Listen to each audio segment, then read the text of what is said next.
Hello my friends, welcome back to our channel. Today we're going to learn the quilted bubblegum braid. It is actually just an extension of either the large bubblegum or the small bubblegum braid, depending on if you're using a number 5 or a number 9 ribbon. And I actually think I previewed this braid. I previewed it in our large bubblegum tutorial. So I would suggest that if you do not know how to do the bubblegum braid, I will put both of those in the description, and I would go look at that after you finish, and I will walk you step by step to how to make this. But in this tutorial, I'm going to assume you already know how to make the bubblegum braid.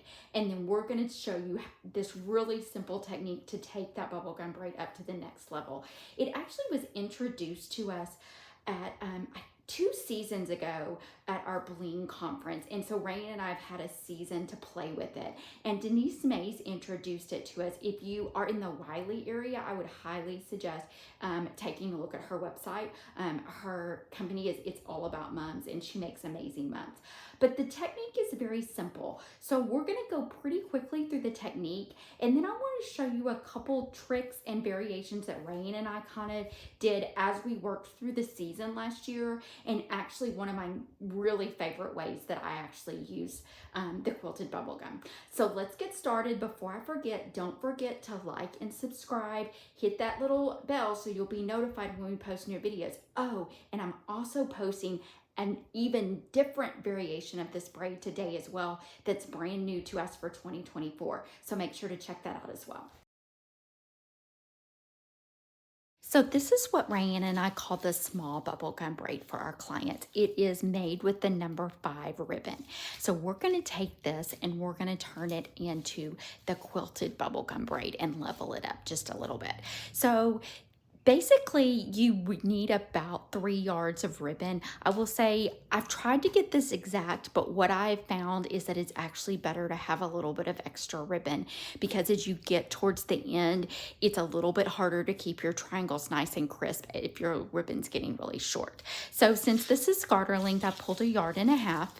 And basically we're going to start right here at the end of our bubblegum braid.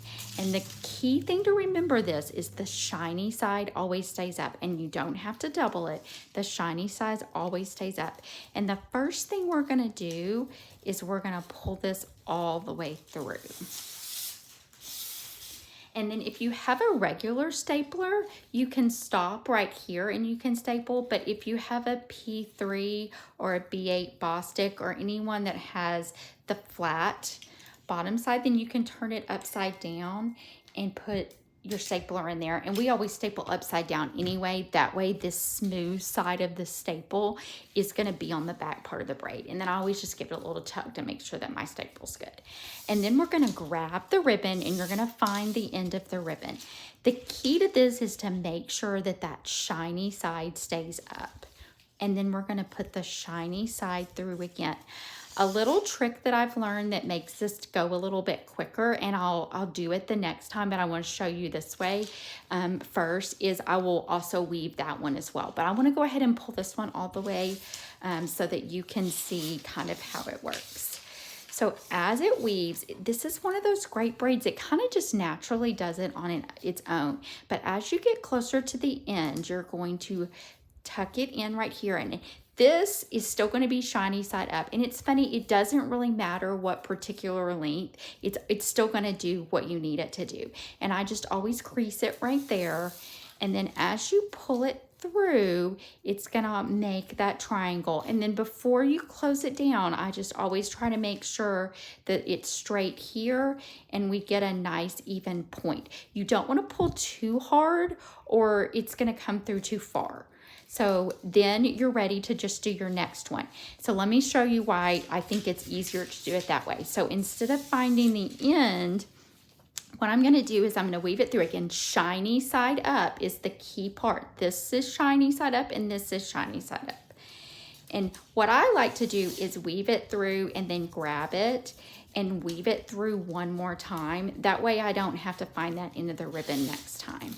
And then I just continue pulling it through. Sometimes you'll have to untwist the ribbon a little bit, especially during the first ones when it's a little bit longer.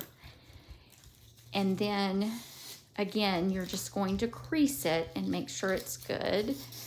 and straight, and then you're gonna pull it through.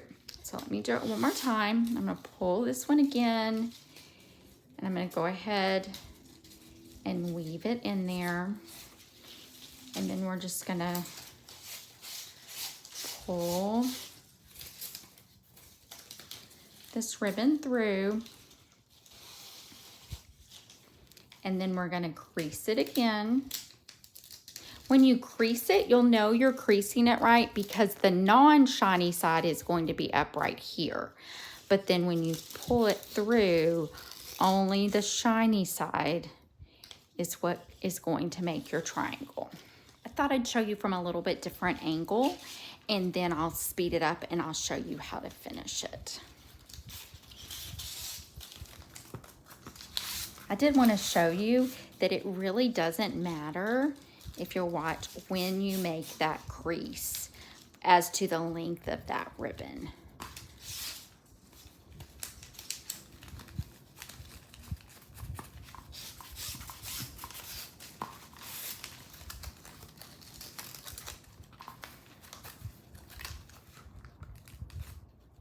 Again, the shiny side is what is up.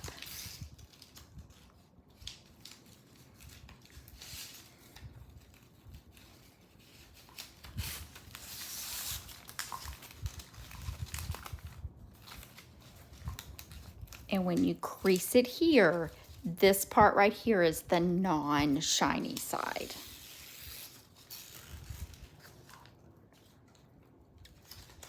Okay, let me speed this up and finish it, and then I will show you, you basically just staple at the end, but let me get this finished, and then I want to show you a variation using number 9 ribbon.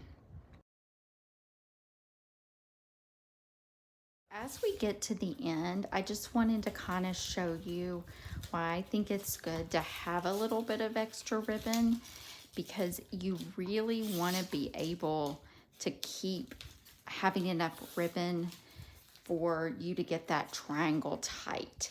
If you get to where the only thing that's left is about that much ribbon, the triangle, sometimes the ribbon will crease on you or crinkle on you a little bit. And then I usually, because it's usually stapled here, I usually don't worry about the very end because I'm going to put a cutout or bling on there anyway.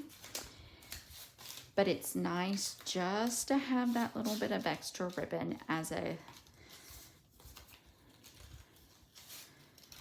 kind of a buffer there. And so I wanted to show you what I do when I have that extra ribbon is I'm gonna take a pair of scissors, but what I'm gonna do here is this is the only time I'm actually gonna pull it a little bit further.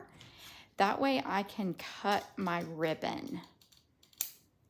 And then I can move my triangle back into place where it needs to be. And then I can just take my stapler under there and staple it, and it will secure that ribbon.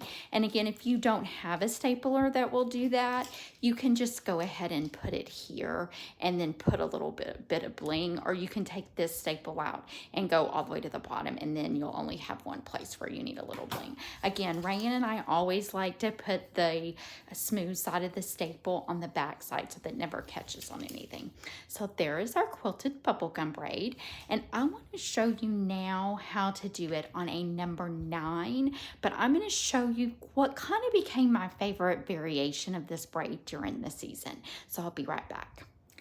Okay, so this is a number 9 ribbon, and I don't know if you've seen my large bubblegum braid tutorial, you may remember that I talked about when it comes to diamond dust, that sometimes it's hard with number 9 because it can vary. If you buy it in the 100-yard bulk rolls, a lot of times they're not a truly number 9.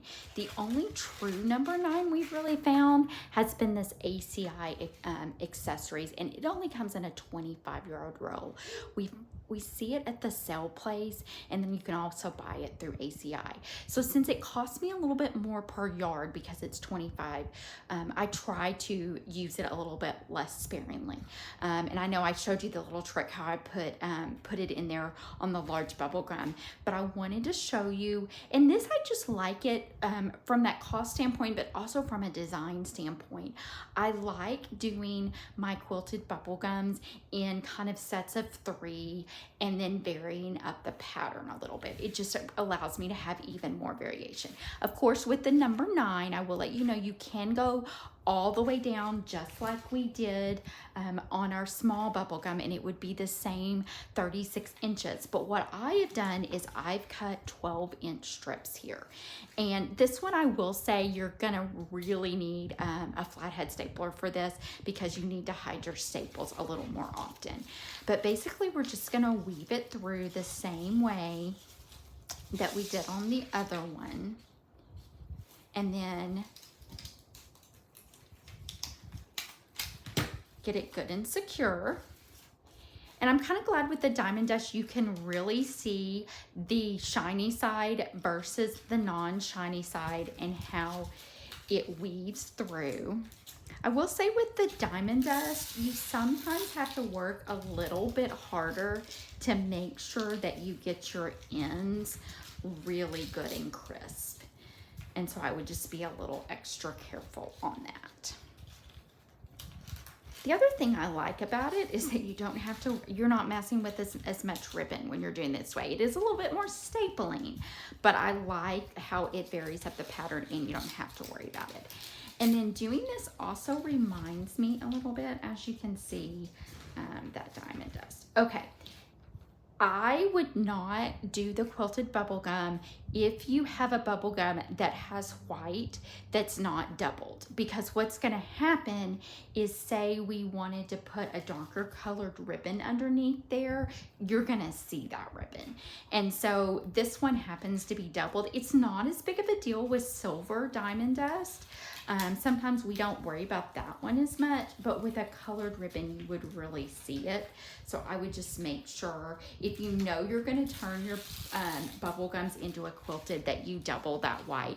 We always double the white anyway for the majority of the time so that this blue wouldn't be showing. But occasionally, like if we're doing a senior one, the entire bubble gum is white. If you were to weave in like a custom color or something, it would show. So I always just try to do my colors and then my white be the weaving. Now the reason I like this 12 inches is, like I said, it gives me enough to weave with and not have to worry about it. But I'm going to go ahead and pull a little bit more than I normally would, and I'm going to cut it off right here. Careful not to cut the actual ribbon on the bubble gum. And then I'm going to go ahead and kind of secure it right here. And then I can go ahead and staple it. But what I like is then it gives me it gave me that enough extra to get a really nice sharp triangle, but then I don't have much waste because you guys know how I am with my ribbon waste, and I just cut a quick triangle, and then I know I don't have to worry about it, that all that ribbon's been used.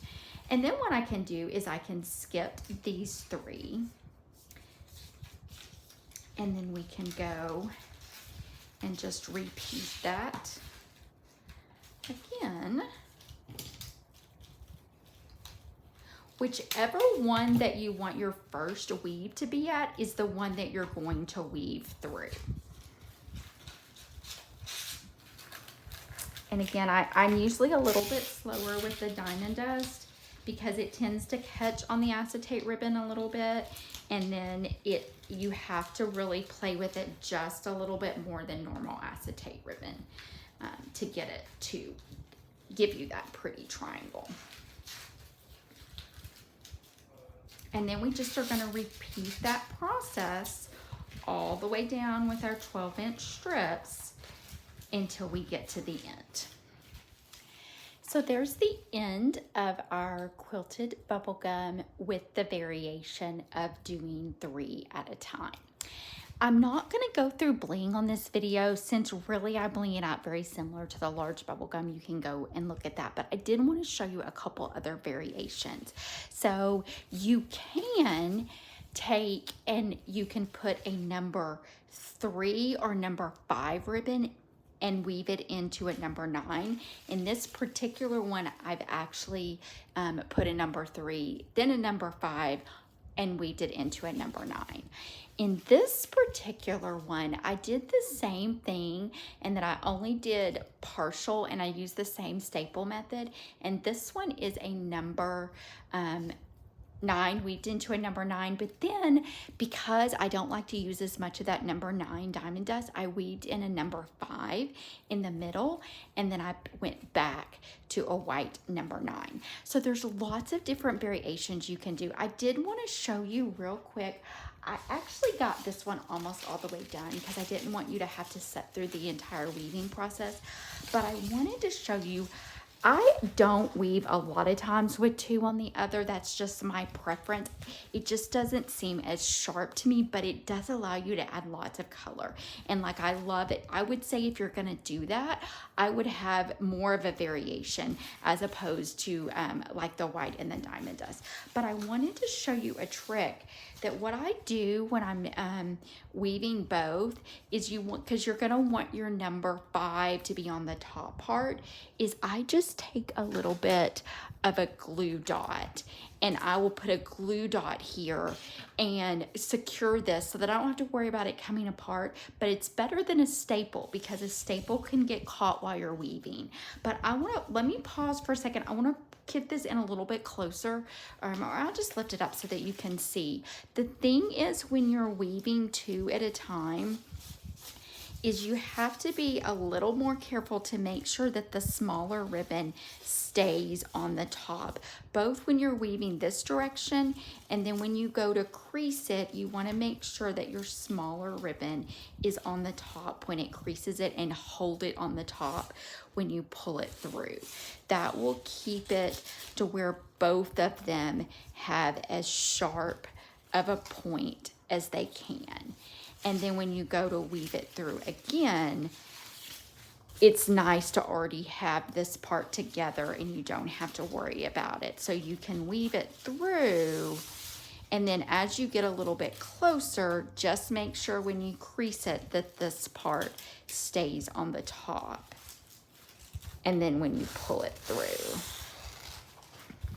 This one's a little different because you're gonna get 2 different patterns basically, and that is what's kind of neat about it. So you can do that. I would say play with it. See if you can come up with some favorite designs. If you come up with even more favorite designs, I would love to know about it. Before I let you go, I wanted to show you a preview of the new variation for 2024 that Rayan and I have been working on.